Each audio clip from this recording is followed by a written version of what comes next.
All right, turning to politics, Mitch McConnell is weighing in on Governor Bevin's election night loss. The Senate Majority Leader back in the bluegrass today for the announcement of a $30 million expansion at the North American Stainless Steel plant in Carroll County.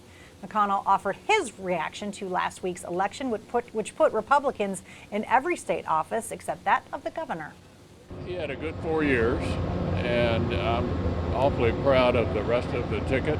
Everybody won by a very large majority. I'm sorry Matt came up short, but he had a good 4 years, and I think all indications are, barring some dramatic reversal on recanvass, that we'll have a different governor in 3 weeks. McConnell also denied that his campaign was behind the effort to get potential challenger Matt Jones booted from his radio job.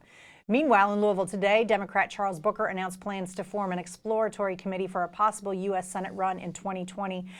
First of all, Chip, it didn't sound like Mitch McConnell was too heartbroken that Matt Bevin, or surprised that Matt Bevin didn't win. Yeah, I mean, Bevin, it's time for Bevin to listen to. Even people in his own party are basically like, dude, give it up. You lost. So hopefully that'll hit home. I'm sure they'll go through with, the recount, but I just don't see where he's going to find the 5,000 votes that he needs. McConnell, is for once is playing a voice of reason and say, move on. Bevin needs to listen to his party. Absolutely. In other political headlines, there are signs of bipartisanship in the offing for an Andy Beshear administration. While the governor-elect wants to see what Thursday's recanvass will bring, the Republican floor leader in the State House says the GOP has extended an invitation to Beshear to come to Lake Barkley next month for their annual retreat if Beshear ends up in the governor's mansion. This headline is in stark contrast to statements made by Republican leaders ahead of the election, which indicated they would not be willing to work with the Democrat on any major issue, including expanded gaming. Although the GOP floor leader says that one still remains a stalemate. Chip, I am happy to see, though, they have to understand now, Matt Bevin's not going to win. Andy Beshear won. To get anything done, they're going to have some sort of relationship. Yeah, and this is a good positive step. I mean, I think one thing we learned from the Bevin administration was that divisiveness and just constant bickering gets us nowhere, and it got him beat. Hopefully the GOP party realizes, look, we don't have to agree with everything this guy's about, but let's just sit down, let's exchange ideas. Maybe we can come to a middle ground on some of these issues.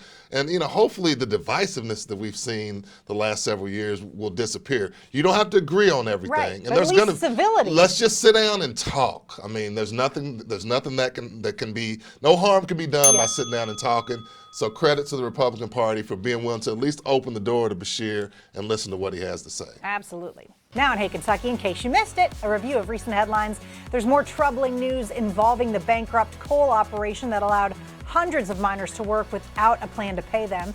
An insurance company claims Revelation Energy and Black Jewel Mining have accumulated dozens of environmental violation notices in recent months and not taken action to clean up the problems. Meanwhile, UK's College of Law has drawn a $20 million donation from one of its alumni. The gift from J. David Rosenberg and his wife is the third largest single gift in university history.